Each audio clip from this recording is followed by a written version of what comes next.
Old school RuneScape. Never touched, never played. Had some drama stories about it. I've seen screenshots of it, but I've never played it in my life.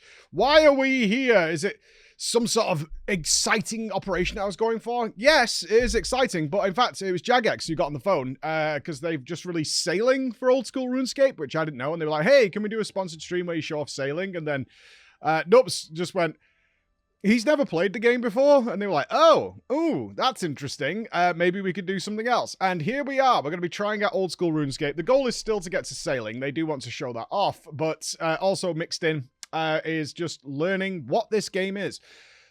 My excitement is based on curiosity. This is obviously a much older style of MMO. And as somebody who's done a lot of historical work on MMOs and their development and all that, it is nice to go all the way back to like the archives and see the origins, kind of, so to speak. There's obviously MMOs that came out before RuneScape, but it is one of the OGs. So that was my big excitement, is to look at like how it started and where we are now, you know, in 2025, which was interesting. So getting into the game, one of the biggest things I noticed within a few hours, so we're about 7 hours in to the game, was how I had to roll my mind back all the way past like classic WoW, realistically. Because there are certain things that just would not happen in 2025 that did exist back then. Namely, really obnoxious journey quests. That was something that was been solved like 2006, 2007, is that era of like this wandering for many, many minutes just to get something simple and then wander all the way back and then go somewhere else, and all that is just not really done anymore because it's tiresome and laborious. But all the way back then, it was kind of normal. It was part of the adventure. It was part of the exploration process. That was the sort of idea behind it, is that this would exist. And also, the way certain mechanics just interact with each other just wouldn't happen anymore. Before I go through the tutorial, I want to highlight these so you understand how I had to roll my head back a bit. One of the most interesting ones was actually smithing. So I was trying to figure out, because I'm full blind. I haven't even got my chat open while I'm doing this. I'm literally dealing with the game as it presents itself to me. So one of the things I noticed is that the quests were tied to one of several different levels. It was a combat level. And I wasn't sure how to raise that. Is that gear? Is that attributes in some way, shape, or form? Wasn't sure. But I picked up a quest. There's an interesting quest system we'll get to later, where I was like, oh, okay, I need level 10. How do I do that? So one of the objects I would consider normal to raise your combat level is not just experience gain, but also your equipment. And I noticed that I had no equipment. I had a sword and a shield. That was it. But the game during its tutorial island had shown me that you can craft relatively simplistically. So I was like, okay, we'll try and craft some basic armor, right? Why not? Let's craft some absolutely bottom of the barrel basic armor. So at least we've got something in those slots. So off I went, and I did several trips back and forth to the tin and copper area to smelt bronze to then turn it into stuff. Let's talk about that for a second. I have no idea how this works, but if I was to guess, based on what I've seen so far, is every time your pickaxe hits a mining node, it's just a gamble roll between 0 and probably 10 or something like that. 10 is success, and you get your item, and pretty much anything else is a fail. And as you increase your pickaxe, because I did go from the basic, I think it was a bronze pickaxe, to a steel pickaxe or an iron pickaxe. I was like, oh, well, this is going to make it easier. Because sometimes I would be mining a node for like 12 to 15 seconds or something. Sometimes, and this is with my bronze pickaxe, it would take 1 second. It would just give it me. So I was like, oh, it's obviously rolling a dice every single time to see if you get success. So my gut instinct was, oh, now I have the iron pickaxe, the banding has changed now. So it'll be somewhere between, instead of being 0 to 10, it'll be sort of 0 to 5. So you've got twice as much chance or whatever of landing it. But that also means you could still spend just as long if you get unlucky mining a node. And this was kind of a theme going through the day, is getting upgrades that seemingly did absolutely nothing at all in any way, shape, or form. And I think it's just changing the odds, but you can still get unlucky, and it sucks. I got my iron pickaxe, and I was like, right, we're gonna get so much ore now. And then nothing happened. I was like, oh my god, like, it's still just as long and tedious. And I was like, I bet there's an efficient way of doing this is if you don't get it in the first couple, maybe you just re-roll onto a different node, or you just stop and go again, something like that. I don't know how it works, but I get the feeling that's how it works.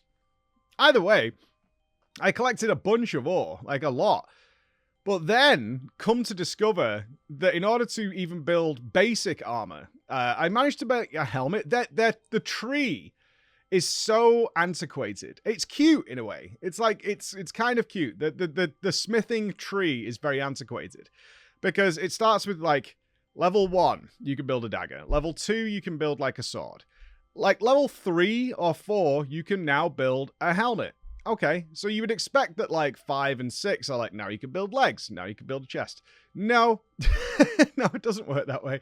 Instead, once you get another couple of levels, I want to point out by this point, I had not found the actual smithing tree, which you can access. I was just leveling it up and getting whatever's coming next because I had an expectation, because of it would be logical, is this is how it would work. But actually, a couple levels later, it just gave me the option to build another helmet. I was like, wait, this has already given me a helmet. So why is the next 2 levels just another helmet? That's so bizarre. It's insanely bizarre to have it work that way. It's so crazy. And at that point, I was getting a little frustrated because I'd done a lot of trips backwards and forwards to this mine. And it's I need bigger bags. My inventory is very small. So I need larger bags in some way, shape, or form. Because the way it was working, at least my understanding of how this works, I was filling my inventory. I went to the bank, which I've been informed now. Like, I can't avoid all information. I was very confused as to why the bank was on top of like the town hall / mansion in Lumbridge. I was like, why is the bank on the top floor? Like, clearly players need to access this thing. And then people let me know. Actually, Jagex let me know. Jagex let me know. They're like, okay, we added a bank later and we had nowhere to put it. So we stuck it on top of here. I'm like, okay, fair enough.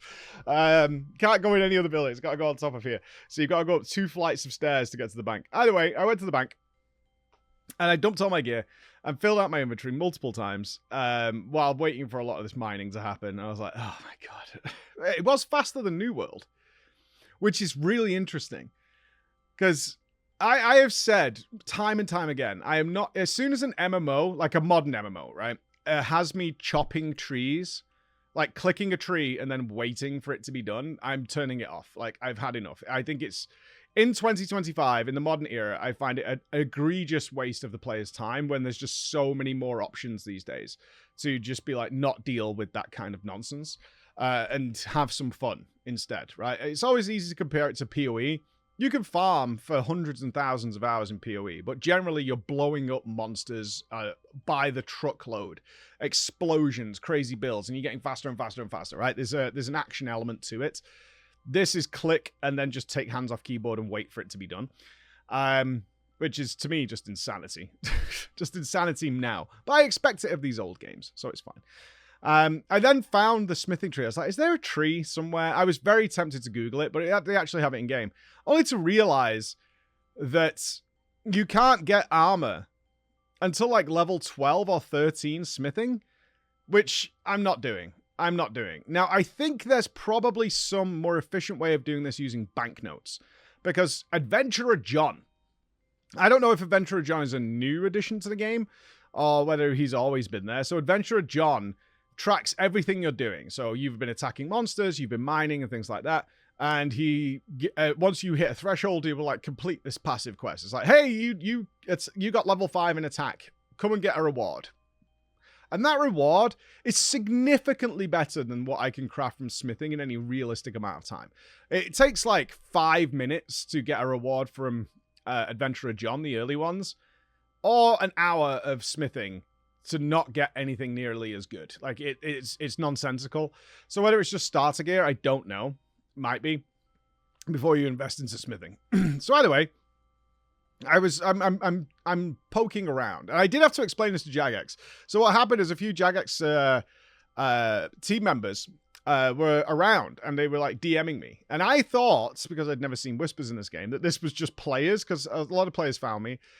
So I was ignoring these messages, and people were like, no, that's Jagex. Like, if they're in that color, it's Jagex. I'm like, oh. So then I had to explain to Jagex, look, when I'm doing these projects for other MMO companies, even though you're not paying me to do this one, but it's how I like to approach them anyway. I want to poke around and be blind. I want to see how the game presents itself. I want to sort of figure out mechanics for myself. I find that way better, not only for my own knowledge, is like, oh, the reason we do it efficiently is because the other way is really bad, right? Even having that contrast is very important to me.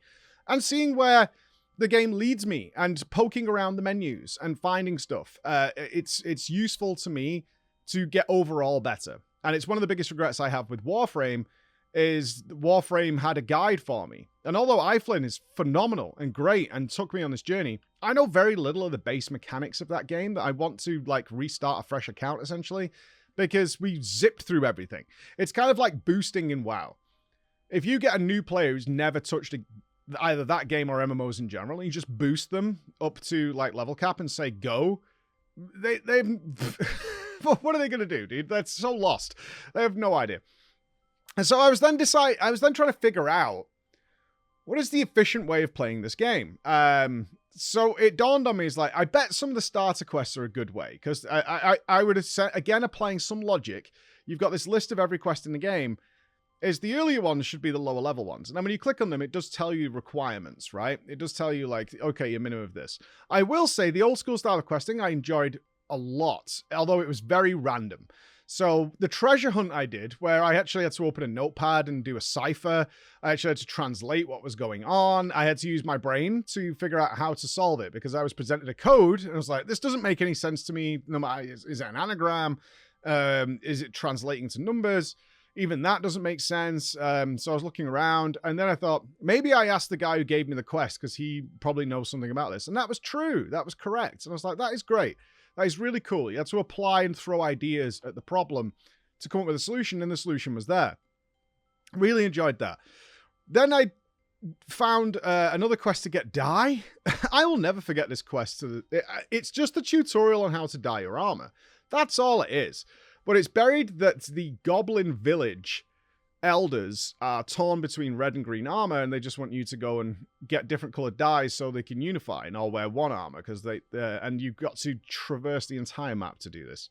Very tedious. I think what you would do now, and again, this is why I like poking around, is probably level magic because I went through the magic tree and a lot of it is teleports. A huge amount of it is teleports. So I think you want to level magic so you can ultimately just teleport around the place and cut down on your travel time massively because I doubt there's mounts in the game. I haven't seen anybody on a mount, so I'm assuming there's no mounts. I think that's what you're supposed to do. I imagine if you're a fresh character who's got some knowledge of this game, you probably log in and you just grind out like magic and things like that. So I did all those journeys, fun little side quests, and then I did a Romeo and Juliet story with Romeo who's a ditz and Juliet pretends to be dead, but then he cheats and just goes off with her cousin and all this kind of stuff. It was very cheeky, fun little questing. Nailed it. Louder. All right, yes, okay. I think I'm getting my motivation. Okay. Oh, no! Juliet has died! Oh, Juliet, my poor dead cousin. What's going on here, like? Oh, bloody hell, my daughter's dead. What I'm not finding, and I don't know if it exists, is some sort of overarching story. Is there a major villain? Is there something going on with a king? Is there some rivalry? I mean, even the oldest of the old RPGs have some sort of story going on, like that's happening in the world. Not necessarily present here. I don't know that yet. But because so far the quests I've done have been very self-contained. Little just whimsical stories to go along with. So that's something I'm really looking for. Any sort of like goal would be nice. Now it's entirely possible that there is no goal. And that's kind of representative of old school, a little bit. But typically there's some sort of overarching goal, you know, defeat this faction, you do this, and that. But maybe it's just fill the bar of the game. And what I mean by that is I couldn't figure out how to get 3 damage. For the life of me, I cannot figure this out. And it's killing my soul. I had leveled my attack, which makes sense to increase your damage, right? To like level 11. And I noticed I was still doing 1 damage. So I was like, that can't be right. Because I had now had 3 weapon upgrades. I had 3 weapon upgrades and leveled my attack to level 11. And I still was hitting for 1. and not only that, inconsistently hitting for 1. Like 1 or 0 constantly. So I'm looking at it, I'm like, that can't be right. There's something wrong here. Now, I then learned more, because it had showed me in the tutorial about the battle stances. And the way it said, like, this level's attack experience, which made sense to me to increase your damage is to level attack. But they said this other type does shared XP, and this one does strength XP. I'm like, oh, okay. So again, we dispense with the modern idea that even though logically mining and DPSing should unilaterally increase your damage and strength or whatever, it doesn't. It's all separate. Although I think if I was whacking away at rocks all day, I'd probably get a little stronger. And so I was like, oh, okay. So let's swap it, because maybe now it's a formula between attack and strength. So it's some sort of multiplier. Because then it would make sense that, yes, you have 11 attack, but you're multiplying it by 0. So it's just not doing anything, right? So I started leveling my strength. And sure enough, when I got a level in strength, my damage went up to 2. And I was like, oh, yes, I figured it out. I have figured this system out. I don't think so. Now, I've got like level 13 attack, because I started doing shared XP at a certain point, but I've got like level 13 attack and level 9 strength or something like that. And I still inconsistently hit for 2 or 0 or 1. It will not go up. So, either, and this is where my brain's at, either there's another stat that needs to be increased. Maybe dexterity, something along those lines. I don't know. Something like that. Or, and this is the other idea I had, 3 is actually quite a large breakpoint. Because the enemies clearly have something like 11 health, right? So if you can hit for 3, you're nearly 2-3-shotting them. So that's my other theory. But I do feel as though I should have gone up in damage by now, but I haven't. I'm confused on this system. I'm confused. I feel like even if 3 is a big damage threshold, going up, say, 7 more levels, and 10 levels combined between attack and strength should have increased my damage, but it has not. We have yet to see the mythical 3. So far, I'm enjoying it, for sure. It's not a game I'm going to delve into for a long time. I can tell you that now, because I know this. I can already tell this is a game where you're just going to fill bars to get better at stuff. Unless something hooks me. If something hooks me, like a goal, because it says dragons. There are dragons in the game somewhere. I assume there's some sort of raid boss type environment, something like that going on. So maybe that's worthy of investigation, perhaps. I'm going to give it another day of full blind, I think, with just messing around. The only advice I've been given, I asked my team to collect, like, what's the overwhelming piece of advice people would have to improve it. And basically, they just said GPU.